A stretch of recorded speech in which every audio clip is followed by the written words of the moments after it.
কি হয়েছে আসলে? খুব ছোটবেলাতে এটা? তো আমি তখন সুইসাইড করার চিন্তা ভাবনা করি।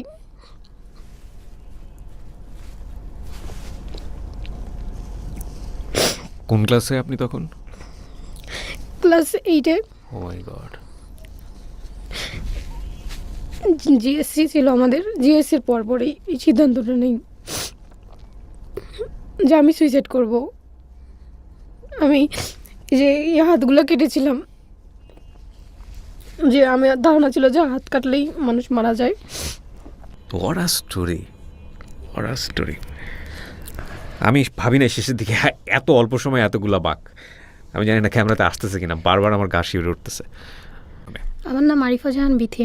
আমি যখন অনেক ছোট, ক্লাস 2-3-তে পড়ি এরকম টাইমে, তো আমি হচ্ছে প্রায় দেখতাম যে আমার বাবা আমার গন্ডগোল হয়, তো ঝগড়া লেগে থাকে। তো আম্মু হচ্ছে আব্বুকে সবসময় গালিগালাজ করতো। তো আমার সবসময় রাগ হতো আম্মুর উপর যে বাবাকে কেন গালিগালাজ করতেছে। মানে আমি আম্মুকে ভুল বুঝতাম। স্কুল থেকে ফ্রি এসে দেখতাম যে কোনো একদিন বাসায় রান্না নেই, বা আমি ক্ষুধার্ত নিয়ে আসি, রান্না থাকে এবং সেটা বাবা মায়ের গন্ডগোলের কারণে। হ্যাঁ, আচ্ছা। মানে আম্মু জেদ করেই রান্না করে না। বাবা কি করতেন? বাবা হচ্ছে পেট্রোল পাম্পে চাকরি করতেন। পেট্রোল পাম্পে চাকরি করতেন, ওকে। কয় ভাই বোন ছিলেন আপনারা? আমরা 4 ভাই বোন। আব্বু হচ্ছে সারাদিন ইনকাম করতো, এবং দেখা যাচ্ছে যে আব্বু সারা রাত মানে জুয়া খেলে ভোরবেলা বাসার দিকে আসতো। আর আম্মু দরজা খুলতো না, যে ঢুকতে দেবে না। আর আমরা খুব আতঙ্কের মধ্যে ছিলাম সবাই, যে এখনই বোধহয় মারামারি লাগবে বা একটা গন্ডগোল সৃষ্টি হবে। আর আমি যতটুকু আম্মুকে দেখছিলাম, বা আমি আমার নানিদের কাছ থেকে গল্প শুনি, বা আপুদের কাছে গল্প শুনি, যে আমার আম্মা যখন গহনা পরতো, মানে বাইরে যাওয়ার জন্য বা স্বাস্থ্য যে বাইরে যাবে, তখন নাকি এলাকার সবাই আমার আম্মার দিকে তাকায় থাকতো। মানে এত পরিমাণ সুন্দর ছিল, আর হচ্ছে এত পরিমাণ গহনা ছিল আর কি। ওরে বাবা। ঠিক আছে। পরে একদিন দেখতাম যে আম্মুর যে লাস্ট যে গহনা, সেই গহনা আব্বু নিতে আসছে, যে গহনা বিক্রি করে সে জুয়া খেলবে। তার এত পরিমাণ মানে ওটার প্রতি অ্যাডিক্টেড হয়ে গেছিল। আব্বুর চাকরি নেই, আব্বুর কারণেই নেই। মানে আব্বু যা ইনকাম করতেছে তার সম্পূর্ণটাই সে সংসারে না দিয়ে সে নষ্ট করে ফেলতেছে। এটা হচ্ছে মালিক জানতে পারে আর কি। ভাইয়াও দায়িত্ববান না, এবং আমিও বুঝতে শিখছি। আর বড় আপু তো হচ্ছে খুবই মানে সাদামাটা একটা মেয়ে, যে হচ্ছে শুধুমাত্র খাওয়া দাওয়া করবে আর পড়াশোনা করবে, এতটুকুর মধ্যেই সীমাবদ্ধ। রাইট। আর আম্মুকে দেখতাম যে আম্মু হচ্ছে সকালে উঠতো, রান্না করতো, এদিকে মুদিখানার দোকান খুলতো, আম্মু দোকানে জিনিসপাতি বিক্রি করতো, মানে মা নিজেই দোকানদারি করতো। হ্যাঁ। তো এই ব্যাপারটা না আমি একসেপ্ট করি নাই, যে আম্মু দোকান করবে আর এদিকে সংসারও করতেছে, যেখানে বড় ছেলে আছে, জামাই আছে, রাইট, সবাই আছে। তো পরে আমি হচ্ছে সিদ্ধান্ত নিলাম যে আমি সকালবেলা দোকান খুলবো। আমি যতক্ষণ স্কুল খোলেন, মানে যতক্ষণ স্কুলে যাচ্ছি না, ততক্ষণ আমি মাকে সাহায্য করব, দোকানটা দেখবো আর কি। তুমি যতক্ষণ এর মধ্যে হচ্ছে সকালের নাস্তাটা করে নেবা। মানে বিষয়টা হচ্ছে আপনি সকালবেলা দোকানদারি করবেন, হ্যাঁ, আপনার মা তখন বাসায় নাস্তা করবে, আপনি যখন স্কুলে যাবেন তখন আপনার মা দেখবে। রাইট। তারপরে হচ্ছে আমি তো স্কুলে চলে যেতাম। কোন ক্লাসে পড়তেন আপনি তখন? আমি ঠিক বলতে পারবো না আমি কোন ক্লাসে পড়তাম, কিন্তু আমার বোন 6-এ পড়তো, আমার এটা মনে আছে। ওই সময়টাতে আপনি দোকানদারি করতেন? হ্যাঁ, আমি ওই সময় দোকানদারি করতাম। ওকে। বার্ষিক ক্রীড়া প্রতিযোগিতাতে আমি মিনিমাম 5 থেকে 6টা পুরস্কার বাসায় নিয়ে যেতাম। কি খেলতেন আপনি ওই সময়টাতে? অ্যাথলেটিক্স খেলতাম, যেমন দৌড়, হাই জাম্প, লং জাম্প সব খেলতাম। তো তারা তো দেখতো আমার অ্যাক্টিভিটিস। তো দেখার পরে তারা আমাকে এই গার্লস গাইডের লিড দেয়, এবং যখন আমার গার্লস গাইডের লিড ভালো হয়, তখন পুরো স্কুলে যে পিটি করানোর একটা ব্যাপার থাকে না, একজন তো পিটি করায়, তো ওইটার দায়িত্বটাও আমার ঘাড়ে এসে পড়ে। একটা চিঠি আসলে স্কুলে, যে হচ্ছে ক্রিকেট লিগ হবে, ইন্টার স্কুল ক্রিকেট লিগ। তো ওখানে হচ্ছে আমি ক্যাপ্টেন্সি পাইলাম, কারণ আমার এই অ্যাক্টিভিটিসগুলো ভালো ছিল।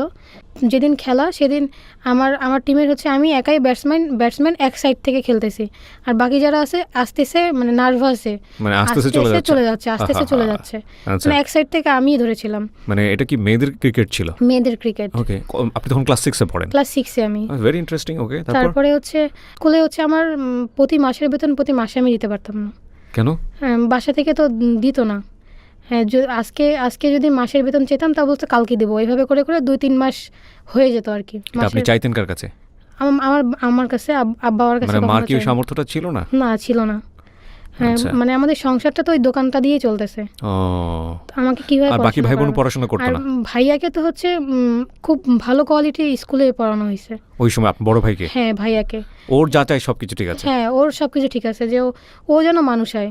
কিন্তু একটা মেয়ের ঠিক আছে ও পড়াশোনা করে কি করবে? কি করবে, ও দরকার নাই। বুঝতে পেরেছি একদম। আমার আপুর বেলাও ঠিক এরকমটাই ছিল, যে আপু হচ্ছে মাসে বেতন দিত না, আমারটাও দেওয়া হতো না। হুম ঠিক আছে, আমি বইও কিনতে পারতাম না, যে আমি বই কিনে পড়াশোনা করবো এরকমটাও আমার হতো না। হুম হুম আর সব থেকে আমার জন্য গুড নিউজ ছিল যে ওই সময় হচ্ছে সরকার থেকে বই দিত, রাইট।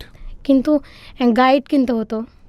Guide- পয়সাটা নিয়ে হ্যাঁ ঝামেলা, গাইড কিনতে হতো বা কোনো নোট কিনতে হতো, সেটা আমি নিতে পারতাম না। টিউশনিতে প্রশ্নই ওঠে না। না এটা তো ইম্পসিবল, এটা সম্ভবই না।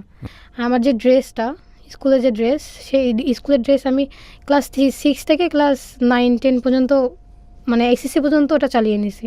হুম হ্যাঁ তাও হচ্ছে সম্ভব হয়েছে যে আমার আপুর বিয়ে হয়েছে বলে আমি ওই ড্রেসটা কন্টিনিউ করতে পারছি। হুম তার ড্রেস ছিল সেই আমরা একই স্কুলে পড়তাম, হুম হুম হুম তার ড্রেস দিয়ে আমি পড়াশোনা করছি। তারপরে হচ্ছে যখন আমার আপু ক্লাস 9-এ 8 পাস করে 9-এ উঠলো, হুম তখন ব্যাপারটা জানতে পারলো যে আমার আপুর রিলেশনে গিয়েছে। আপুর ওই ছেলের পক্ষ থেকে তারা অফার নিয়ে আসছে, ছেলের পক্ষ থেকে অফার নিয়ে এসছে বিয়ের জন্য। হুম তো আমার ফ্যামিলি গ্রহণ করছে যে এই ফ্যামিলিতে কে বিয়ে দিবে। মানে আমাদের এলাকাটা হচ্ছে বস্তি টাইপের, হুম মানে দু একটা ভালো ফ্যামিলি, তা বাদে সব মানে ঠিক আছে, মানে খুব দরিদ্র পরিবার। দরিদ্র পরিবারে। তো তাদেরকে দেখতাম যে তারা হচ্ছে মেলে যেত, মানে খড়ির যে মেল যেখানে খড়ি কাটাকাটি হয়, তো ওই মেলে যেত। হুম তো আমি তো দেখতাম যে বাসায় রান্না বান্না হচ্ছে না বা বাসায় খাবারের কষ্ট বা এরকম কিছু, তারা ওই মেলে গিয়ে খড়ি মানে কুড়াতো, আচ্ছা। মানে রান্না করার জন্য। হুম তো একদিন আমি চিন্তা করলাম যে যেহেতু তারা খড়ি কুড়ায়, এত খড়ি নিয়ে আসতেছে, তো আমিও যাব, আমিও তাদের সাথে বেরিয়ে পড়লাম।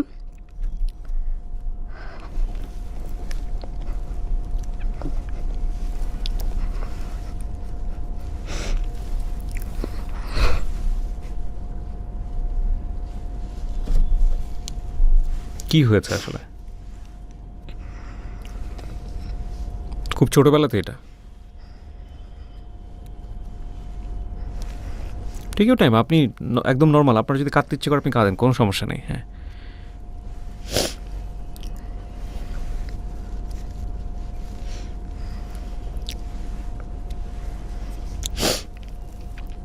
তো আমিও খড়ি কুড়াইতে গেছিলাম। এখন ওটা মনে পড়ে আর কি, যে আমি এই মানুষটা খড়ি কুড়াইতে গেছিলাম ফ্যামিলির জন্য, তো কুড়াই নিয়ে আসছি বাসায়।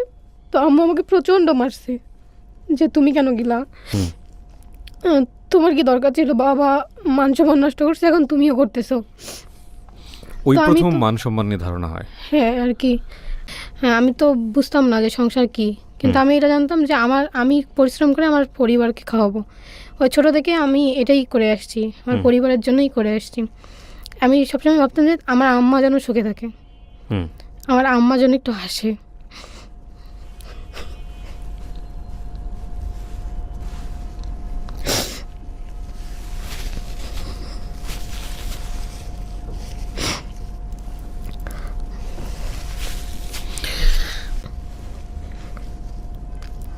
বাবা বেঁচে আছেন? হ্যাঁ বাবা বেঁচে আছে। উনি এগুলো শুনলে তো মনে কষ্ট পাবেন। না কষ্ট এখন পাবে তো অবশ্যই, যে এত কষ্ট দিছে, কিন্তু স্যার আমি আপনাকে অ্যাড্রেস করছি, কষ্ট পাওয়ার কিছু নেই, এটা ওর জীবনের একটা অংশ, সেভাবেই আমরা এখানে উপস্থাপন করছি। বাট আপনার প্রতি আমাদের, বিথির বাবা হিসেবে আপনার প্রতি আমাদের রেসপেক্টের কোনো কমতি নাই, আমরা আপনাকে সম্মান করি, স্যালুট করি এই অনুষ্ঠান থেকে। জি। তো তখন আমি মানে নিজে নিজে প্রতিজ্ঞা করছিলাম যে আমি আমার মাকে একটা নাকের ফুল কিনে দেবো। আহা। তো আমার তো পক্ষে সম্ভব ছিল না যে একটা নাকের ফুল তাকে কিনে দেওয়া তখন। তো বাবার আবার চাকরি যখন ফিরে আসে, তখন আমাদের সংসারটা আলহামদুলিল্লাহ খুব ভালো যায়। আচ্ছা, বাবা হচ্ছে অনেক দিন ভালোই ছিল। মানে অ্যাটলিস্ট বাড়িটা বিক্রি করতে হলো না? না বাড়ি বিক্রি করতে হলো না। এমন হতো যে আমার ফ্রেন্ডরা, আমি তখন ক্লাস 7-8-এ পড়ি মেবি, আমার ফ্রেন্ডরা হচ্ছে রিলেশন করে 2-3 জনের বিয়ে হয়ে গেছে। হ্যাঁ তো আমাদের তো খাবারের কষ্ট, আমরা তো খেতে পারতাম না, অনেক দিন ছিল যে আমরা না খেয়েছিলাম, বাবার কারণেই আমরা না খেয়েছিলাম, সবাই না খেয়েছিলাম। খাবার নাই, আম্মু টাকা থাকলেও আম্মু করেনি, বাবার প্রতি রাগ করে, যে রান্না করলেই তো শেখাবে, সে যেহেতু মানে সে সংসারে চাইতো না যে সে খাওয়া দাওয়া করবে এখানে। হ্যাঁ, সে তো সংসারে টাকা দিচ্ছে না, সে সন্তানের কথা ভাবতেছে না, সে তার পরিবারের কথা ভাবতেছে না, তাহলে তাকে কেন আমি রান্না করে খাওয়াবো? হুম আমার পরিশ্রমের টাকা কেন তাকে খাওয়াবো? হুম তো তার জন্যই আমাদেরকে রান্না করে খাওয়াতো না। যখন আবার আব্বু এরকম আসক্ত হয়ে যায়, তখন আমার আম্মা বলে যে তোর ফ্রেন্ডরা প্রেম করতে পারে, তুই পারিস না? তোর কি একটা রিক্সাওয়ালাও কপালে জুটে না? ভয়ঙ্কর স্টোরি। এটা কেন বলছে আপনারা নিশ্চয়ই বুঝতে পারছেন, কারণ চাচ্ছে যে ওকে পরিবার থেকে বিদায় করতে। কী পরিমাণ অসহনীয় একটা অবস্থা হলে এরকম হতে পারে। সরি আমি বারবার ইন্টারাপ্ট করবো আজকে, because she need breathing space. ভয়ঙ্কর, খুব ভয়ঙ্কর। মানে ওই সন্তানের জন্য সবচাইতে ভয়ঙ্করতম অবস্থা হচ্ছে ছোটোবেলা থেকেই, যখন একদম মিনিমাম সেন্সটুকু আসে একটা বাচ্চার মধ্যে, যখন সে বাবা মায়ের ঝগড়াটা দেখে। কী যে কষ্ট করে ভাই, কী যে কষ্ট করে। আমরা প্রত্যেকেই তো একটা পরিবারে বড় হয়েছি, আমরা প্রত্যেকেই এই ঘটনাগুলো রিলেট করতে পারবো। এটা খুবই ভয়ঙ্কর, এবং মানসিকভাবে যে সে কী পরিমাণ বিকারগ্রস্ত হয় ভিতরে ভিতরে। উফ, ওকে, তারপর কি বললো তারপর? তো এইভাবে আমাকে প্রায় বলে। তো আমার প্রশ্ন ছিল যে এখন তো সংসারটা আমি চালাচ্ছি, তোমাদের মাঝে ঝামেলা, তোমাদের সব কিছু, সংসারটা তো আমি চালাচ্ছি, তাহলে কেন আমাকেই মানে তুমি এই কথা বলতেছো? আমি চলে গেলে তোমার কি হবে? বাবা তো এরকম থাকবে, ভাই তো এরকম, আর আমার যদি বিয়ে হয়ে যায়, আমি তো ওই সংসার থেকে তোমাদেরকে চালাতে পারবো না। তো আমার তখন আমার প্রতি একটা রাগ সৃষ্টি হলো যে আমি সব কিছু করতেছি, আমি তোমাদের জন্য ভাবতেছি, আমি দোকান করতেছি, স্কুল করতেছি, সব কিছু আমি নিজেই করতেছি, অথচ আমার উপরেই সব কিছু চলে আসতেছে। তো আমি সিদ্ধান্ত নিই যে আমি এই পরিবারে কেন, আমি এই পৃথিবীতেই থাকবো না, কারণ আমি তো ওই সংসারে গিয়ে আম্মার কষ্টটা আবার দেখতে হবে আমাকে। তো আমি তখন সুইসাইড করার চিন্তা ভাবনা করি।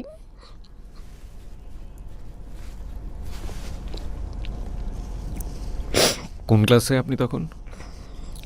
ক্লাস 8-এ। ও মাই গড। জিএসসি ছিল আমাদের, জিএসসির পরপরই এই সিদ্ধান্তটা নেই যে আমি সুইসাইড করব। আমি যে এই হাতগুলো কেটেছিলাম, যে আমার ধারণা ছিল যে হাত কাটলেই মানুষ মারা যায়, তো আমি হাত কেটেছিলাম। পরে স্কুলে গিয়েছিলাম, সবাই বলতো যে গিরে প্রেমে শাখা খেলি কিনা। মানে হাত কাটা সাধারণত এরকম তো হয়। হ্যাঁ, কি শাখা খেলি, কারোর সাথে রাত কাটাইলি কিনা, এই ধরনের কথাবার্তা আসলো ফ্রেন্ড সার্কেল, এলাকার মানুষজন। কিন্তু আম্মু জানতো, আমি জানতাম যে এটা কেন করছি বা কিসের জন্য করছি। হ্যাঁ, ভাই তো ছোটই ছিল। তো যখন দেখলাম যে হাত কেটেও আমি মারা যাচ্ছি না, তখন আমি ওষুধ খাইলাম। কি খেয়েছিলেন? ওষুধ, মানে আমি জানতাম যে আম্মুর এই ওষুধগুলো ঘুমের ওষুধ, আম্মুর রাতে ঘুমের ওষুধ খেতে হয় আর কি। আচ্ছা, তো আপনি এগুলো সব খেয়ে ফেলেছেন? আমি 4টা খেয়েছিলাম, 4টাই ছিল ওখানে। ওকে, 4টাই খেয়েছিলাম, যে কিছু তো একটা হবে এই ইয়াতে। 4টাই খেয়েছিলাম। 4টা খাওয়ার পরেও দেখলাম আমার তো আর কোনো জ্ঞান নেই। তো যখন আমার জ্ঞান আসে, তখন আমি জানতে পারি আমার মামি বাসা পাশেই। তো মা বললো যে তোমার কি হয়েছে, তুমি এইসব করছো কেন, তোমার আম্মু তো অবস্থা খারাপ হয়ে গেছিলো। পরে জানতে পারলাম যে তারা আমাকে তেঁতুলের টক বা এইসব খাওয়াই আমাকে নর্মাল করছে, কিন্তু আমি এইসব কিছুই জানতাম না। পরে আমার আম্মু এই ব্যাপারটা থেকে একটু নিজেকে পিছাই নিল, যে ওকে আর মানে অত্যাচার করবো না, মানে আমার জন্যই তো সে এরকম করতেছে। কিন্তু আম্মু দোষ ছিল না, কারণ সে তো খাওয়াতে পারতো না ঠিক মতো, সে তো পড়ার খরচও চালাতে পারতো না। আমি মানুষের বই নিয়ে পড়াশোনা করতাম। তো আম্মু এটা সহ্য করতে পারতো না, যে আমি কষ্ট করতেছি, আমি করি, তোমরা কষ্ট কেন করবা। আমি রংপুরে একটা ক্রিকেট একাডেমি সম্পর্কে ধারণা হয় আমার। তো সেখানে গেলাম, সেখানে গিয়ে আব্বুর কাছে টাকা নিয়ে ভর্তি হলাম। জোর করে টাকা নিয়েছি, তোমাকে দিতেই হবে, কেন তুমি দিবা না, মানে তাকে বাধ্য করেছিলাম টাকা দেওয়ার জন্য। সে টাকা দিয়েছিল। গিয়ে শুনলাম যে শুধু ভর্তি না, ড্রেসও কিনতে হবে। তো আমার তো ড্রেস নাই, স্কুল থেকে যে ড্রেসটা স্কুলে দিয়েছিল, তো আমি তখন তো স্কুলে খেলেছিলাম, স্কুলে নিয়ে নিয়েছে। তো আমি ওই একাডেমিতে যাই, গিয়ে হচ্ছে শুনতে পারলাম ড্রেস কেনা লাগবে। তখন আবার আব্বুকে প্রেশারাইজ করলাম যে আমার ড্রেস লাগবে, আমি খেলাধুলা করবো, যে জুতা আছে আমি এই জুতা দিয়ে স্টার্ট করব। তো সে আবার আমাকে মার্কেট নিয়ে গেল, মার্কেট নিয়ে গিয়ে আমাকে ড্রেস কিনে দিল। মানে আমি তাকে অপমান করছিলাম বাবাকে, তুমি কেমন বাবা যে সন্তানের তুমি আবদার পূরণ করতে পারো না, এইভাবে করে তাকে বাধ্য করেছিলাম দেওয়ার জন্য। তো আমি তখন ক্রিকেটে ইনভলভ হই, কিন্তু ভর্তি হই ঠিকই, ড্রেসও নেই ঠিকই, কিন্তু রেগুলার প্র্যাকটিসে যেতে পারতাম না। আমার শরীর কুলাতো না যে সকালে দোকান করে তারপরে স্কুল করে আবার হচ্ছে মাঠে যেয়ে প্র্যাকটিস করে আবার এসে দোকান করা, এটা আমার পক্ষে সম্ভব ছিল না। আবার স্কুল থেকে যে মাঠে যাবো দূরত্ব ছিল মাঠের, তো আমি হেঁটে গেলে আমার এদিকে স্কুল তো ছুটি দিত 4টায়। আমি যদি হেঁটে যাই স্কুল থেকে তাহলে তো আমি প্র্যাকটিস করার কোনো টাইম পাচ্ছি না, ওখানে গিয়ে আমাকে ফেরত আসতে হচ্ছে। আমি 2-3 দিন হেঁটে গিয়েছিলাম, যে তখন দেখি যে তা মানে প্র্যাকটিসের সরঞ্জাম গুছাচ্ছে, প্র্যাকটিস শেষ, মানে আমার যাওয়া আসাটা এইভাবে 2-3 দিন কষ্টেই গেছে। তো যখন রিক্সা ভাড়ার ব্যাপারটা আসে যে রিক্সায় যাওয়া লাগবে, তখন তো অটো ছিল না, রিক্সা ভাড়াটা অনেক বেশি ছিল। তো দোকান থেকে ইনকাম করে ও কিছু টাকা নিয়ে একাডেমিতে যেতাম, প্র্যাকটিস করতাম। কিন্তু আবার যখন দেখতাম যে আজকে ইনকাম নাই, যে এই টাকা দিয়ে আমার সংসার চলবে, সেদিন আমি প্র্যাকটিসে যেতাম না, রেগুলার প্র্যাকটিস করতে পারতাম না। যে ক্রিকেট তো রেগুলার প্র্যাকটিসের খেলা, আপনি রেগুলার প্র্যাকটিস করলে আপনি ইমপ্রুভ করতে পারবেন। ওই জেলা লিগ খেলার পরে যখন কোচরা আমার খেলা দেখলো, আমাকে হচ্ছে ঢাকায় পাঠালো, ঢাকা প্রিমিয়ার লিগ খেলতে। ঢাকা প্রিমিয়ার লিগে মানে যে সময় আমাকে পাঠানো হয়েছিল, সেই সময় মোহামেডান আবাহনী টিমে বাহির দেশ থেকে প্লেয়ার নিয়ে আসতো। আর আমি যে টিমে ছিলাম সেই টিমে ওই টিমদের সাথে জেতার কোনো সম্ভাবনা ছিল না, একটা নতুন টিম। আমরা একটা নতুন টিম দিনাজপুর থেকে গেলাম ঢাকা প্রিমিয়ার হয়ে খেলতে। এই অল্প বয়সে 8-9-10 পড়ছেন যখন? তখনই না, তখন 9-এ পড়ি। আচ্ছা, 9-এ পড়েন আপনি। 2012 সালের ঘটনা আর কি। পরে আমি প্র্যাকটিসে যেতাম, প্র্যাকটিসও করতে পারতাম না। মেয়ে ছিল 3-4 জন মেয়ে দিয়ে তো আর প্র্যাকটিস হয় না, আর ছেলেদের সাথে আমরা কমফোর্ট না, আর কোচরাও চাইতো না যেন আমরা ছেলেদের সাথে প্র্যাকটিস করি, বাচ্চাদের সাথেই প্র্যাকটিস করতাম। আমরা প্রিমিয়ারের প্লেয়ার, আমরা ডিস্ট্রিক্ট খেলছি, কিন্তু আমরা বাচ্চাদের সাথেই প্র্যাকটিস করতাম, মানে ছোট ছোট বাচ্চাদের সাথে টেনিস বল দিয়ে খেলে যেগুলো। হ্যাঁ, ওরা টেনিস বল দিয়ে ওদের সঙ্গে প্র্যাকটিস করতাম। যেই এসএসসি পরীক্ষা দিলাম, সেই আমার বাসায় শুরু হলো এখন ওকে বিয়ে দিতে হবে। এসএসসি পাস মানে মেয়ের অনেক বয়স হয়ে গেছে, এই বয়সটা ওভার করলে ওর আর বিয়ে হবে না। তো তখন হচ্ছে আমি ইন্টারে যখন উঠলাম, ইন্টারে উঠে হচ্ছে ফেসবুক আইডি চালানো শিখলাম, মানে ফেসবুক আইডি সম্পর্কে ধারণা হলো। হ্যাঁ, ফ্রেন্ডরা অন করলো। তখন বাসা থেকে আমার একটা ফোন ছিল, কারণ আমি বাইরে খেলতে যেতাম, তো আমার তো একটা ফোন লাগবেই। ঠিক আছে, ওই ফোন দিয়ে আমিও একটা ফেসবুক আইডি অন করলাম। করার পরে দেখতেছিলাম যে বিভিন্ন বিয়ের প্রস্তাব আমাকে দিত। তো আমার তো একটাই ছিল যে আমার ক্যারিয়ার, আমার ফ্যামিলিকে হ্যাপি রাখতে হবে, আমার আম্মুর মুখে হাসি দেখতে হবে। আমি বলতাম যদি আমাকে বিয়ে করতে হয় তাহলে আমার ফ্যামিলিকে এসে বলেন। আর আমার ফ্যামিলি কিন্তু এমন, কারণ আপনাকে মিথ্যা বলবো না যে আমার বাবা অমুক, আমার বাবা তমুক, আমি মিথ্যা বলবো না। আপনি আমার ফ্যামিলিতে আসেন, যদি আমার ফ্যামিলি রাজি হয় তো তাহলে দেখা যাবে। এসেছিল 5-6 জন এসেছিল, হ্যাঁ, আমাকে দেখে এসেছিল। আমি ক্রিকেট দিয়ে আমার প্রোফাইলটা সাজানো, তো এসেছিল। যখন এসে দেখে যে আমার পরিবারের এই অবস্থা, যে বাবা এরকম দোকান করি, আবার হচ্ছে আমার ভাই এরকম, কেউ তো এই ফ্যামিলিতে রাজি হবে না। তো তখন ওই বিয়েটা ভেঙে যায়। ছেলে রাজি থাকলেও ছেলের ফ্যামিলি থেকে অ্যাকসেপ্ট না। আর আমার ইচ্ছা ছিল যে যেই ফ্যামিলি আমাকে নিতে পারবে না সেই ফ্যামিলিতে আমি যাব না। তো আমি অনেক ছেলে বলছে ঠিক আছে তুমি চলো, আমি তোমাকে বিয়ে করব ফ্যামিলি ছাড়াই, কিন্তু আমার একটাই ছিল যে আমি ফ্যামিলি ছাড়া বিয়ে করব না, আমি করলে ফ্যামিলিকে নিয়েই বিয়ে করব। তো আমার আম্মা এটা বলছে যে তুই বিয়ে করে নে, ও যেহেতু চাচ্ছে বিয়ে করে নে, তাহলে দেখা যাচ্ছে অর্থটা লাগতেছে না। কিন্তু আমি তো দেখতেছি ছোটোবেলা থেকে কি হচ্ছে না হচ্ছে। আমার পাশের বাসাটাই নানি বাসা, নানিও প্রেশারাইজ করে যে আর কবে বিয়ে করবি, তোর যে এই চেহারাতে বিয়ের প্রস্তাবটা নিয়ে এসছে, তোর তো লাগ ভালো। ক্রিকেটে ঢুকছি, তারপরেও তাদেরকে টাকা এনে দিচ্ছি, তারপরেও তারা সুখী না, তাহলে এবার আমাকে সুইসাইড করতেই হবে। এবার আমি আর পরিবারের কথা ভাববই না। ওষুধ খাওয়ার পরে আমি জানি না কি হয়েছে, কিন্তু আমার ফ্যামিলির আম্মুর অবস্থা তখন খুবই খারাপ ছিল, মানে এত বেশি খারাপ ছিল যে আম্মুকে হসপিটালে ভর্তি করতে হয়েছিল। কিন্তু হচ্ছে এলাকার মানুষ জানছে যে সে অসুস্থ হয়েই হসপিটালে ভর্তি হয়েছে, কিন্তু আমার পরিবারটা জানে যে আম্মু কেন হসপিটালে ভর্তি হয়েছে। আম্মু হচ্ছে রাস্তায় ছিল, মানে এই টেনশন নিয়ে রাস্তায় গেছে, কি করবে না করবে, অ্যাম্বুলেন্স ডাকবে না কি করবে। তো রাস্তা থেকে আসার পথেই সে হচ্ছে মাঝখানে, মানে আমাদের বাসা থেকে ব্রিজটা একটু দূরে, রোডটা, তো মাঝখানে এসে সে পড়ে গেছে। তো তাকে ভর্তি করানো হয়। এদিকে আমাকে হচ্ছে বড় আপু আসে, বড় আপু এসে আমাকে সুস্থ করে, যেভাবে আমি জানি না কীভাবে সুস্থ করে, কিন্তু এদিকে আম্মুকে মেডিকেলে ভর্তি করানো হয়েছিল। মানে আপনার এই ঘটনায় মোটামুটি দুজনেই শয্যাশায়ী। হ্যাঁ, আমার এক ম্যাচে প্র্যাকটিস করার সময় আমার নাক দিয়ে ব্লাড আসে, অটোমেটিকভাবে ব্লাড আসে। কোচরা অনেক ভয় পেয়ে যায়, আর তারপরে কোচরা হচ্ছে 2-3 জন স্টুডেন্টকে দিয়ে আমাকে হসপিটালে পাঠায় যে চেক আপ করে নিয়ে এসে। চেক আপ করলাম, চেক আপ করার পর দেখতে পারলাম যে আমার নাকে এত পরিমাণে ইনফেকশন বাড়ছে যে আমি যদি এইটা কন্টিনিউ করি বা ধুলাবালির মধ্যে কন্টিনিউ থাকি তাহলে এটা আমার ক্যান্সার লাইনে চলে যাবে। ওহো। আমি হচ্ছে ঢাকায় দেখিয়েছিলাম, তখন ঢাকায় ছিলাম।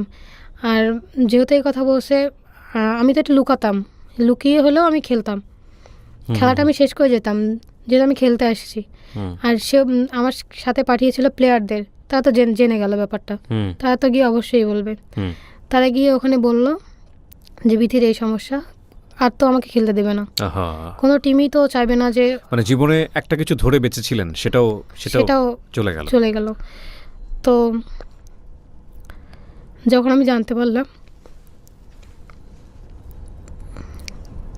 যে আমি আর ক্রিকেটটাকে বেশি দূর নিয়ে যেতে পারবো না, তখন আমি কোচদের রিকোয়েস্ট করি যে আমি সুস্থ হয়ে ব্যাক করব, ভালো কি মন্দ। তারা অ্যাকসেপ্ট না, যে এটা সুস্থ হয়ে ব্যাক করার মতো পজিশন না, যেখানে ক্যান্সারের মতো একটা কথা আসছে। তখন আপনি কিসে খেলতেন? তখন আমি ঢাকা ফার্স্ট ডিভিশনে খেলছি। ঢাকা ফার্স্ট ডিভিশনে খেলতেন? কত সালের ঘটনা এটা? 2017 সালে। 2017 সালে।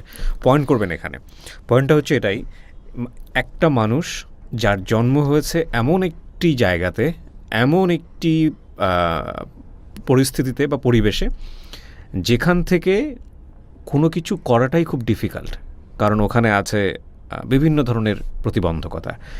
সেই জায়গাটা থেকে একটা মেয়ে ক্রিকেটার হওয়ার স্বপ্ন দেখতেছে, সেই জায়গাটা থেকে একটা মেয়ে, যেখানে আমাদের সমাজে মেয়েরা খেলাধুলা করলেই এটা অনেক সময় অন্য চোখে দেখা হয়, একটা মেয়ে ক্রিকেটার হওয়ার স্বপ্ন দেখতেছে। এবং ঘর হচ্ছে মানুষের শেষ আশ্রয়স্থল, শান্তির জায়গা, মানুষ ওখানে গিয়ে রিল্যাক্স করে, মানুষ ওখান থেকে এনার্জি নিয়ে কাজে ফিরে যায়, কাজে গিয়ে এনার্জি লুজ করে, তারপরে আবার ঘরে গিয়ে মানুষ রিচার্জ হয়। সেই জায়গাটা উল্টো ছিল তার জন্যে। কেন ছিল আপনার গল্প যারা এতক্ষণ শুনেছেন তারা বুঝতে পেরেছেন। সেই মানুষটা স্বপ্ন দেখলো ক্রিকেট নিয়ে, এবং সেই স্বপ্নটাও প্রকৃতিগতভাবে তার কাছ থেকে ভাগ্য ছিনিয়ে নিচ্ছে। তো এইরকম একটা মানুষ কেন আজকে ব্র্যান্ডিং বাংলাদেশে, তাই না? এটা প্রশ্নটা তো আছে আপনাদের, শেষ পর্যন্ত দেখেন।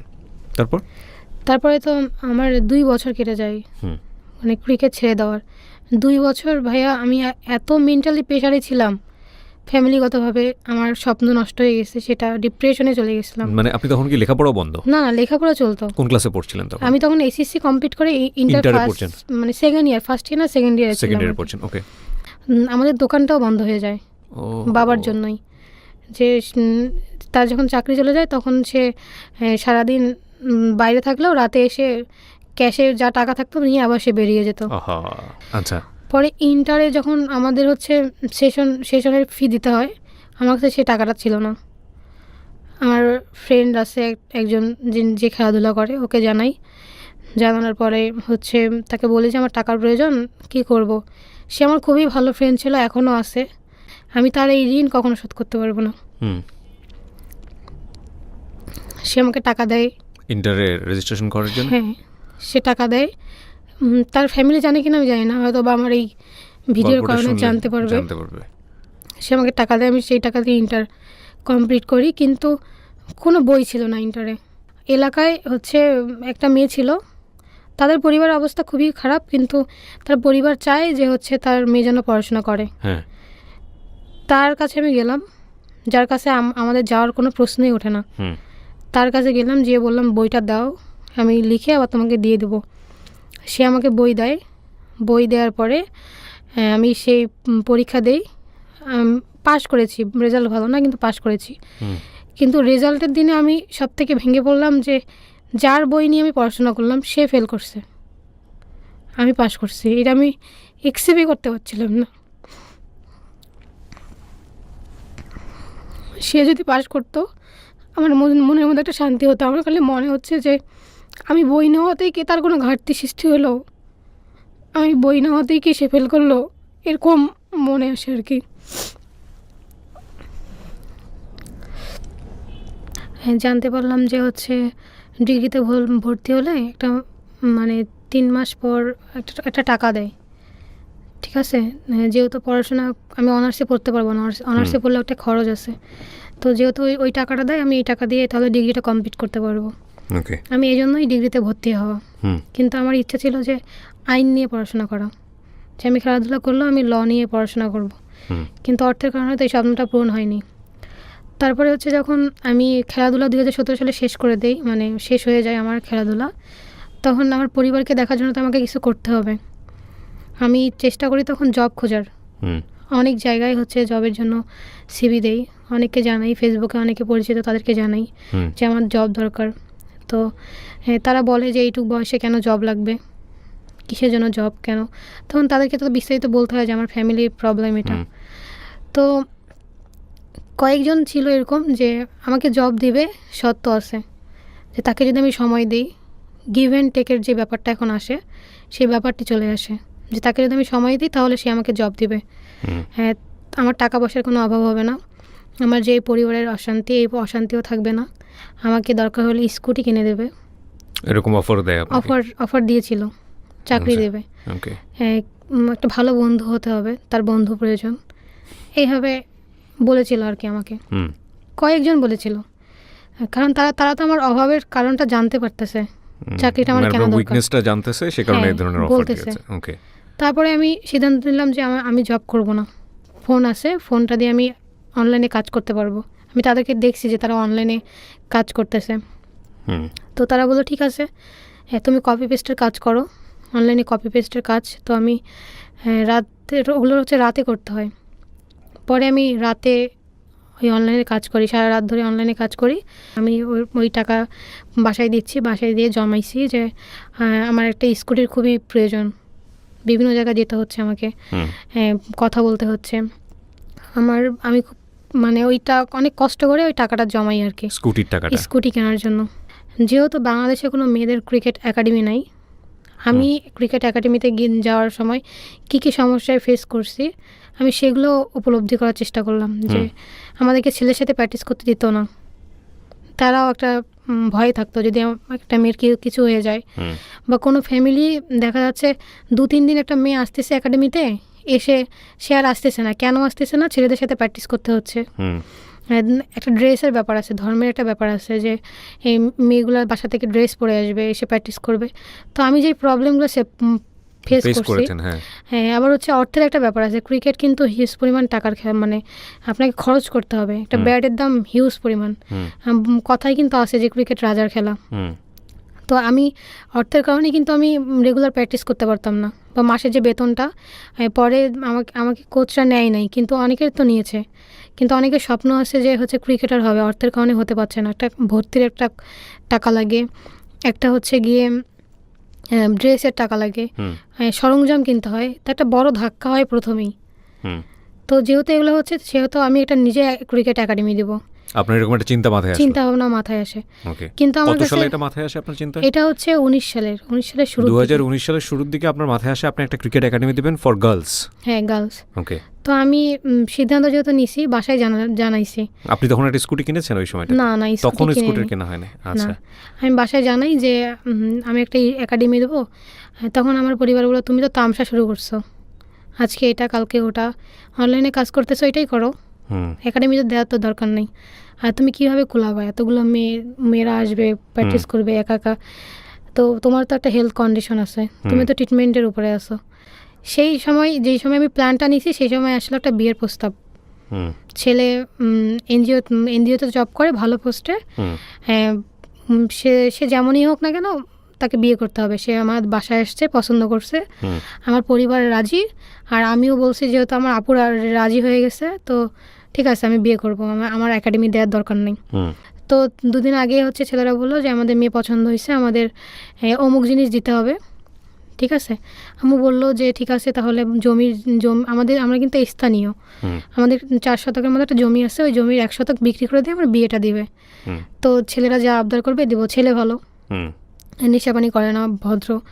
তো আমি এসব দেখে রাজি হয়ে গেলাম যে আচ্ছা হোক, আমি বিয়েটা করেই নেব। যেহেতু তারা আমাদের ফ্যামিলি সব কিছু জেনেই আসতেছে। তারপরে হচ্ছে আমি হচ্ছে আমার ফ্রেন্ডকে ফোন দিলাম যে আমার বিয়ে হবে, তুমি চলে আসো, পরে অনুষ্ঠান করে বিয়ে হবে, এখন আপাতত বিয়ে হবে। মানে যে ফ্রেন্ডটা আমাকে শুরু থেকেই সাপোর্ট দিচ্ছে তাকে তো ছাড়া বিয়েটা আমি করতে পারবো না। সে চলে আসলো, তার বাসা রংপুরে না, সাতক্ষীরায় ছিল। সে সাতক্ষীরা থেকে ফ্যামিলি সহ চলে আসলো। আসলো, আসার পরে হচ্ছে যেদিন বিয়ে হবে তারা আমাদেরকে বললো যে আজকে তারা আসতেছে, সব কিছু পছন্দ। আমাদের বাসা থেকে একটা খরচ করা হলো। তারা যদি 5 জনও আসে, একটা তো মিনিমাম তাদেরকে একটা সম্মান দিতে হবে।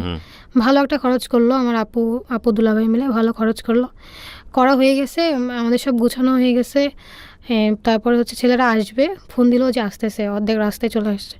হঠাৎ কিছুক্ষণ পরে ফোন দিয়ে বলছে তারা আসবে না, তারা এই পরিবারে বিয়ে দিবে না। মানে বিয়ে করতে রাজি হয়ে সবকিছু ঠিকঠাক করার পরে অর্ধেক রাস্তায় এসে বলছে বিয়ে করবে না। আমি কিন্তু এটা জানতাম না যে এটা আপনি পরে গিয়ে জেনেছেন? পরে গিয়ে জানতে পারছি। দুলাভাই বলছে যে দরকার নাই এই ফ্যামিলিতে যাওয়ার, তোর আমরা বিয়েটা দিব না। তা আমার প্রশ্ন ছিল যে দরকার যেহেতু ছিল না, এত খরচপাতি তো করার দরকার নেই। আমি খুব ফোর্স করলাম আপুকে যে আপু কী হয়েছে বলো। তা বলছে তুমি নিতে পারবে না। আমি তো প্রিপারেশন নিয়েই নিছি যে আমি বিয়ে করব। পরে জানতে পারলাম যে তারা আমার ফ্যামিলির জন্য এখানে বিয়েটা দিবে না।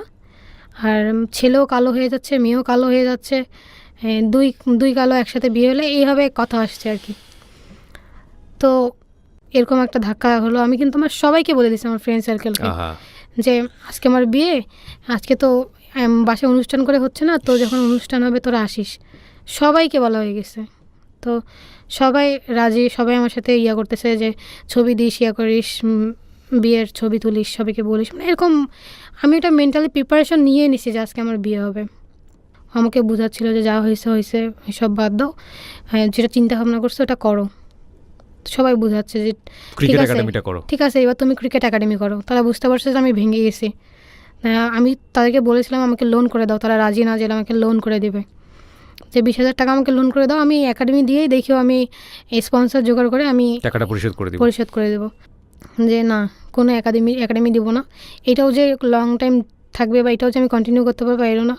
এদিকে ফ্যামিলির প্রবলেম, এদিকে আমার ক্রিকেট হলো না, এদিকে আমি পড়াশোনা যে সাবজেক্ট নিয়ে করতে পারছি সেই সাবজেক্ট হলো না, বিয়ে হলো না। ঠিক আছে, আমি এবার একদম ফাইনাল ডিসিশন নিব যে আমি সুইসাইড করবই। একদম ফাইনাল ডিসিশন যে যা হবে হবে। আমি হিউজ পরিমাণ মানে 25টা ওষুধ নিয়ে আসছিলাম যে আমি এটা খাবো। আম্মুরা সবাই শুয়ে পড়লো, সবাই আব্বু আম্মু সবাই শুয়ে পড়লো, এদিকে ভাইয়েরা শুয়ে পড়লো। তারপরে আমি প্রিপারেশন নিচ্ছিলাম যে আমি ওষুধটা খাবো। আম্মু কেন জানি না পানি মানে হচ্ছে আমার ঘরে হচ্ছে মগ ছিল পানির, সে নিতে আসছে।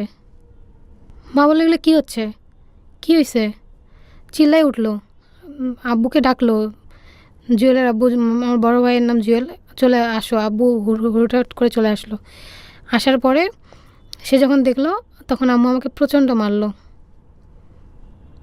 যে কী হয়েছে, এরকম মানে এরকম হবেই বা এরকম কিছু একটা, মানে আজকে আমাকে বোঝানোর ট্রাই করছে, কিন্তু মারছে অনেক। পরে আমি সবথেকে ভয় পাই আমার বড় আপুকে। আম্মু বললো যে এখনই তোর আপুকে ফোন দিব, তোর আপুই তোকে সাপোর্ট দিচ্ছে, এত সাপোর্ট দিয়েছে, তোর আপু তো মাথায় তুলে ফেলছে এভাবে। পরে আবার আম্মুর হাত পা ধরে করলাম যে আপুকে বলো না, পরে আপু তো জানতে পারে। পরে তারা ডিসিশনে আসে যে তারা আমাকে একাডেমি করে দেবে, সেই ক্রিকেট একাডেমি। হ্যাঁ। What a story. আপনি কতগুলো টেলিভিশন ইন্টারভিউ দিয়েছেন এখন পর্যন্ত? অনেক ভাইয়া, মানে অগন্তি। এমন কোনো টেলিভিশন নাই যেখানে আপনি ইন্টারভিউ দেন নাই? না। কোথাও বলেছেন এই গল্পটা? কোথাও বলিনি। দ্যাটস আমি বলেছিলাম যে আমি প্রত্যেকটা মানুষকে খুব নুডলি প্রেজেন্ট করতে চাই। নুড বলছি আমি এই কারণে যে একটা মানুষ যা আমি তাকে সেভাবেই উপস্থাপন করতে চাই। কজ আমি জানি যে আজকে বিথিকে আমার যতবার গা শিউরে উঠেছে, আজকে বিথিকে অনেকেই রিলেট করতে পারবে। বাংলাদেশের আনাচে কানাচে অসংখ্য বিথি আছে যারা আজকে এই বিথিকে দেখেছে তাদের সামনে, আর আয়নায় দেখা নিজেকে দেখার মতো। কেন এই কথাগুলো বলছি শেষের দিকে গিয়ে বলবো। বলেন তারপর কি হলো? তারপরে হচ্ছে আম্মু লোন তুললো, লোনটা নিলাম। নেওয়ার পরে এখন তো মাঠ লাগবে, মাঠের জন্য আমি সবাইকে বললাম যে আমাদের ক্রিকেট পরিচালকের কাছে যাইতে। আমার তো সরাসরি যাওয়া সম্ভব না, একটা প্রসেস নিতে যাইতে হবে। তো সবার পিছনে শুধু আমি ঘুরলামই কয়েক মাস, যে এই আমাকে 20,000 টাকার জন্য? না না, টাকা তো আমি পেয়ে গেছি, আমার মাঠ পারমিশন লাগবে ও আচ্ছা, একটা। মাঠের পারমিশন, মাঠের টাকা permission। পেয়েছেন ফ্যামিলি টাকা থেকে? পেয়ে গেছি, আচ্ছা, আবার আমার কিছু টাকা ছিল। ওই যে হ্যাঁ, অনলাইনে কাজ করে জমিয়েছেন Right. স্কুটি কেনার টাকা? স্কুটি কেনার টাকা। তো আমার ওই টাকাটা লাগেনি, স্কুটি কেনার টাকাটা লাগেনি, হুম, কিন্তু আমার হচ্ছে যে টাকাটা আম্মু দিছে সেই টাকাটা দিয়েই সব কিছু হয়ে হয়ে গেছে। গেছে। এখন আমি- মাঠ পাচ্ছেন না? মাঠ পাচ্ছি না। পরে অনেকের কাছে ঘুরলাম যে আমাকে মাঠ দাও, বা আমি কীভাবে একাডেমিটা শুরু করব, বা কী সমাচার। অনেকের কাছে গিয়েছি, সবাই আমাকে মানে এটা হাসতেছে তারা। তুচ্ছতা ছিল করে, মেয়েদের জন্য ক্রিকেট একাডেমি, মেয়েদের জন্য Academy, মাঠ। কী ব্যাপার, এটা কি করতেছো, মানে তুমি মেন্টালি সিক হয়ে গেছো। মানে তাদের যে হাসিটা ভাই আমি জীবনে ভুলবো না। তো অনেক কষ্ট করে একজনকে পাইছিলাম, যে আপনি আমাকে একজন আরেকজনকে দেখাই দিছে যে অমুকের কাছে যাও, উনি তোমাকে অ্যাকসেপ্ট করবে। হুম। আমি তার কাছে গেলাম যে চলেন মাঠ পারমিশন নেব, সে নিয়ে গেল।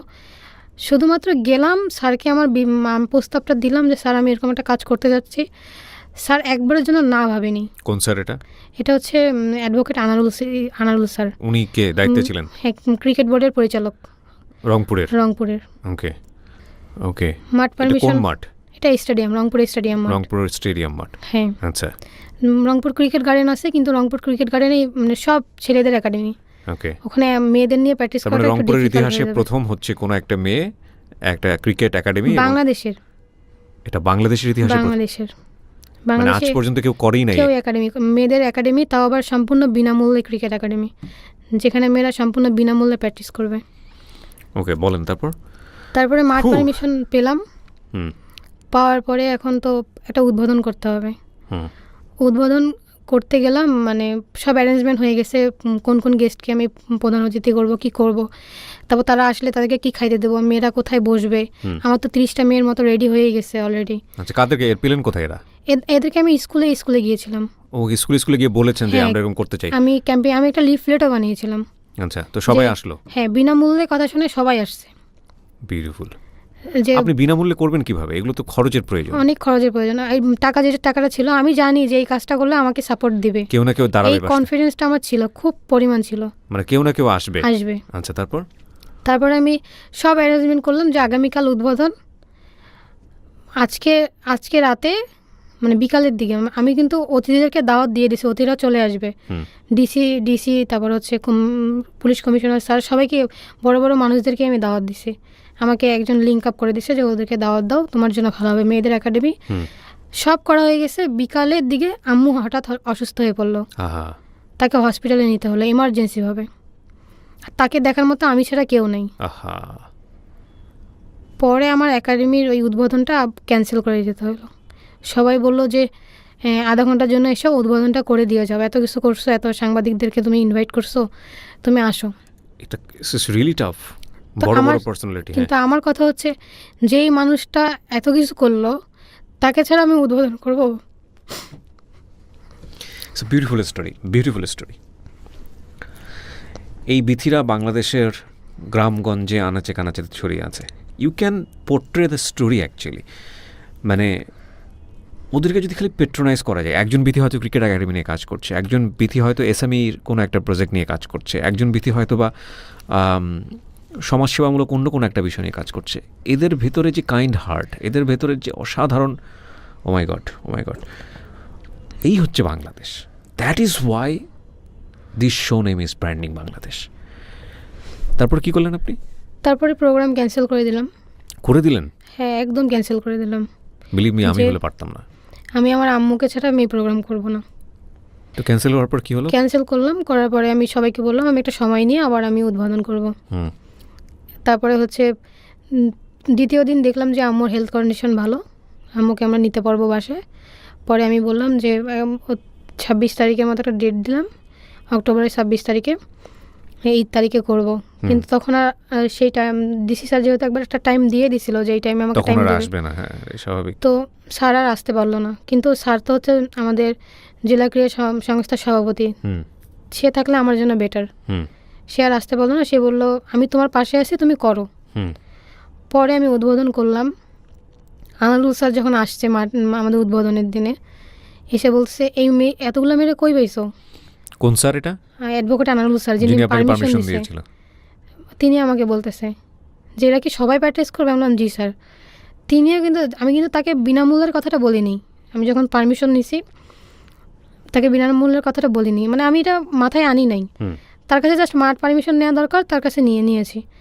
তো বলছি এতগুলো মেয়ে না, এটা সম্ভবই না। আমি বললাম জি স্যার, এরা সবাই আমার একাডেমিতে ভর্তি হবে। তা বললো, তারপর এখন কমিশনার স্যারকে তো বলছি, উনি বললো এটা তো বিনামূল্যে, এই জন্য।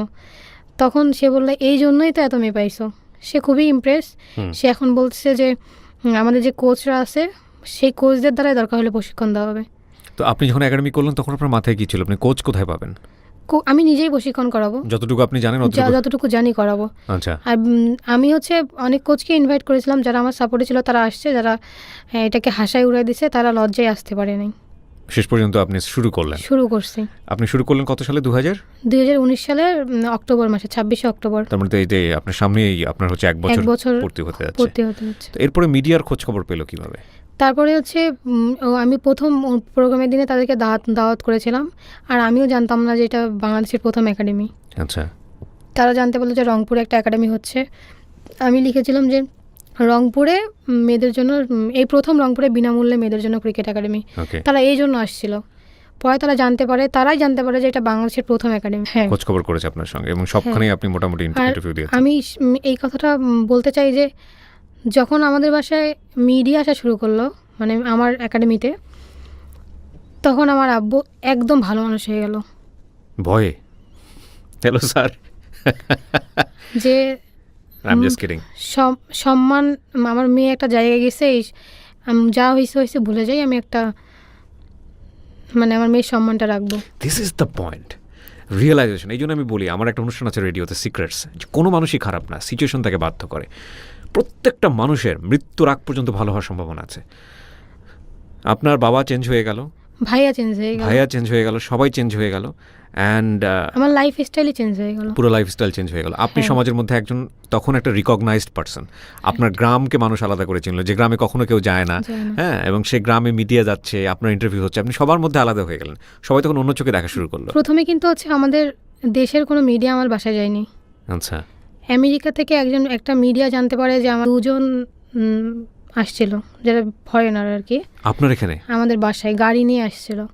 আমাদের বাসায় মানুষ হয়ে গিয়েছিল ওদের দুজনকে দেখার জন্য। হ্যাঁ, যে বিচিতের বাসায় কে আসলো। হ্যাঁ, মিডিয়ার নাম কি ছিল ওটার?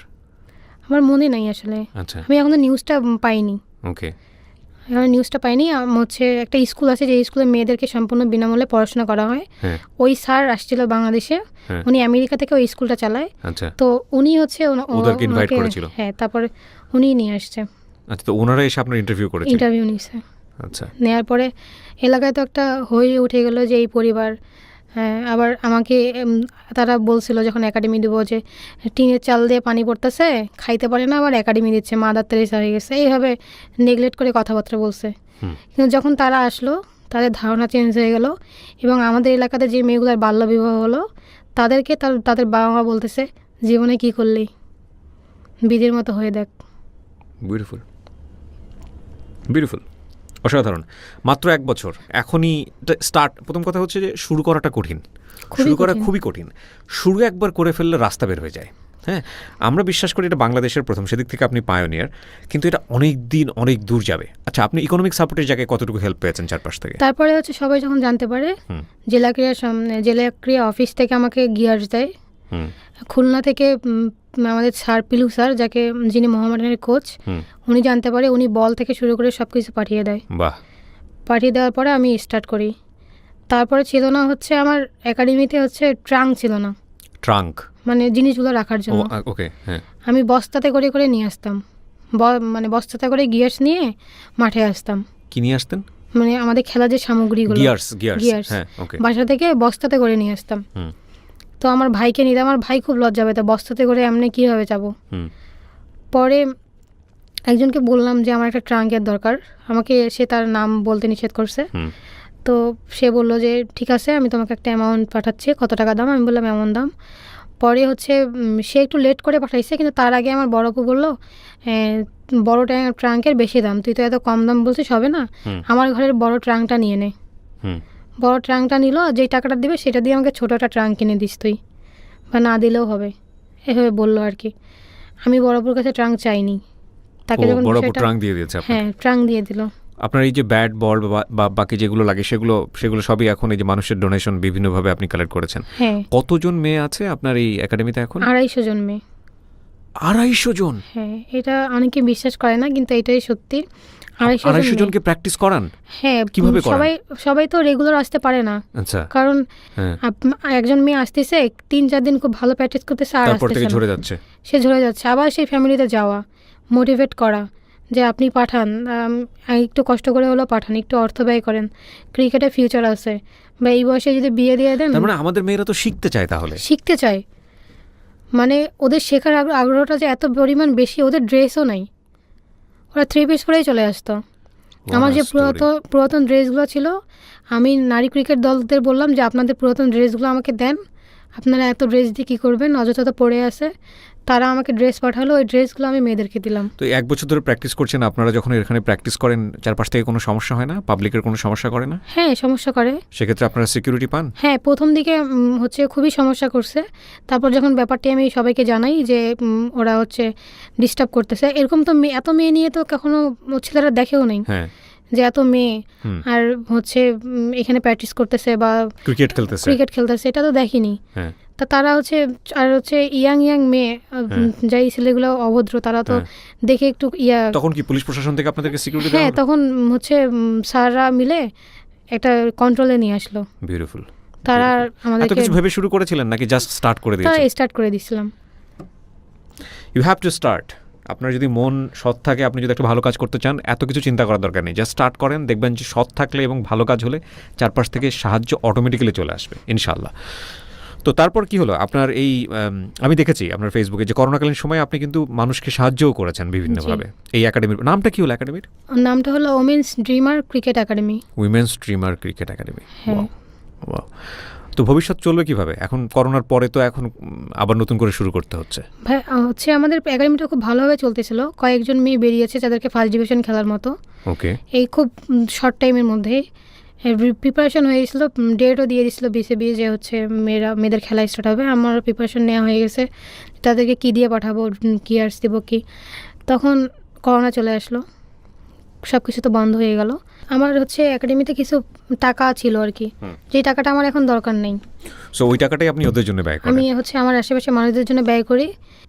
আমি ফেসবুকে একটা পোস্ট দিয়েছিলাম যে আমার ফ্রেন্ড সার্কেলে যদি এমন কেউ থাকো যে খাবারের কষ্ট করছো, লজ্জায় কাউকে বলতে পারতেছো না, আমাকে বলো। তো এই পোস্টটা না অনেকের কাছেই চলে যায়, আমাদের বন্ধু বান্ধব, তাও সবাই আমাকে নক দেয়, আমি তাদের কাছে খাবারটা দিয়ে আসি। এই টাকাটা আপনি ওই কাজে ব্যয় করেন? ওই কাজে ব্যয় করি। অথচ এই টাকাটা আপনার তো একবারও চিন্তা হয়নি যে আপনার ভবিষ্যতে লাগতে পারে বা প্রয়োজন? না, আমার কাছে মনে হচ্ছে ওই মানুষগুলো খাবারের কষ্ট করতেছে। বিকজ ইউ নো এই পেইনটা তো আপনি জানেন। জানি কেমন। আমি যখন গর্ভবতী মাদের খাবার দেই, আমি ফেসবুকে পোস্ট দিই যে আমাকে যখন নক দেয়, আগে প্রথমে ফেসবুকে পোস্ট দিই যে 1 কলে পৌঁছে যাবে গর্ভবতী মাদের কাছে খাবার বিনামূল্যে। আমাকে অনেকে ফোন দেয়, আমি সকলের কাছে নিয়ে একটা অটো নিয়ে খাবারটা পৌঁছাই দিই। এই ব্যাপারটা রুবেল হোসেন ভাইয়ের কাছে চলে যায়। রুবেল হোসেনকে? বাংলাদেশ ক্রিকেট। ও আচ্ছা। রুবেল হোসেন ভাইয়ের কাছে চলে যায়, উনি আমাকে সরাসরি ফোন দেয়। আমি ভাবছি কেউ হয়তো বা খাবারের জন্য ফোন দিছে। ফোন দেওয়ার পরে বলছে আমি এটা হচ্ছে মিডিয়াতে প্রচার হয় যে করোনাকালে গর্ভবতী মাদের নিয়ে, আমি ভাবছি এটার জন্য একটা নিউজ হয় সময় টিভিতে। ওকে। ওই নিউজ দেখে রুবেল ভাই আমাকে ফোন দেয়। আচ্ছা। রুবেল ভাইয়াকে বলি ব্যাপারটা যে তা বললো যে কত টাকা লাগবে, আমার যা আছে আমি দিচ্ছি, তুমি এটা দিয়ে পুরো রংপুর শহরে দাও, চেষ্টা করো। রুবেল ভাই আমাকে একটা ফান্ড পাঠিয়ে দেয়, কিছুক্ষণের মধ্যেই বিকাশে ট্রান্সফার করে দেয়। ক্রিকেটার রুবেল? হ্যাঁ, রুবেল ভাই টাকা দেয়, ওই টাকা দিয়ে আমি সব গর্ভবতী মাদের একটা লিস্ট করছি, ফোন যেহেতু আমাকে দিচ্ছে লিস্ট করছি। শুধু রুবেল ভাই না, নারী ক্রিকেটার অনেকে দেয় আমার এই পোস্টটা দেখার পরে। তাও তো বের হতে পারছে না, বাট আমি তো বের হচ্ছি করোনাকালে, বের হয়ে সবাইকে খাবার দিচ্ছি। তো আমার স্কুটি জমানোর যে টাকাটা ছিল, সেই টাকাটা আমি গর্ভবতী মাদের পিছনে খরচ করি। বিউটিফুল। খরচ করাতে এই ব্যাপারটা যখন নিউজে আসে যে তুমি টাকা কোথায় পেলা, তখন আমি বললাম এরকম আমার স্কুটি কেনার টাকা ছিল। তারপরে হচ্ছে রুবেল ভাই জানতে পারলো, রুবেল ভাই জানার পরে টাকা দিল। আমি সেই টাকাটা একটা পোস্টার বানিয়ে, রুবেল ভাইয়ের পোস্টার বানিয়ে দিলাম সবাইকে খাবারটা। দিতে তামিম ভাইয়া ফোন দিল, তামিম ইকবাল ভাইয়া। আমার মানে উনিও জানতে পারছে, উনিও আমাকে একটা টাকা পাঠালো। ওই টাকা দিয়ে আবার আমি দিচ্ছিলাম। হঠাৎ আমাকে হচ্ছে যমুনা টিভি থেকে ফোন আসে যে হচ্ছে একটা প্রোগ্রাম হবে, লাইভ প্রোগ্রাম। আমি অ্যাটেন্ড করি। ইগলু কোম্পানি থেকে আমাকে ওই স্কুটি কেনার টাকাটা দেওয়া হয়। ইগলু মানে এটা কি আপনাকে লাইভে নেওয়া হয়েছিল বা কিছু একটা করা হয়েছিল? ইগলুর যিনি সিইও সাহেব? হ্যাঁ হ্যাঁ। আচ্ছা আচ্ছা, ওকে ওকে। উনি আমাকে একটা দেয়। আমার কিন্তু টাকা ছিল অনলি 90,000 টাকা। আচ্ছা আচ্ছা। কিন্তু স্কুটির দাম 1,23,000 টাকা। ইগলু থেকে আপনাকে এটা করা হয়? ইগলুর সিইও স্যার, উনি ব্যক্তিগত টাকা নাম কি থেকে। ছিল? কামরুল হোসেন, কামরুল ইসলাম। কামরুল ভাই, কামরুল আপনি অসাধারণ কাজ করতেছেন মিডিয়াতে। আমি আপনার প্রোগ্রামগুলো দেখি মানুষকে মোটিভেট করার জন্য। আপনার যে স্পিচগুলো প্রাসঙ্গিকভাবে আসলো বলেই আজকে বললাম। You are doing amazing job, tremendous. বলেন। তারপরে লাইভ তো আগের দিন হলো, পরের দিন এক সপ্তাহ মানে সপ্তাহে 2 দিন হয়। শুক্রবারে আমার লাইভ হয়েছে, মঙ্গলবারে আবার আমার লাইভ হবে। যে তিনি আমাকে শুক্রবারে কথা দিয়েছে আমাকে টাকা দেবে, হ্যান্ড ওভারে একটা তো লাইভ হওয়াই লাগবে যেহেতু পাবলিক প্লেসে। আমাকে লাইভে রাখছে। লাইভে রাখতে রাখতে কথা বলতেছি, এদিকে যে বাইরে স্কুটি নিয়ে দাঁড়ায় আসছে আমি জানতাম না।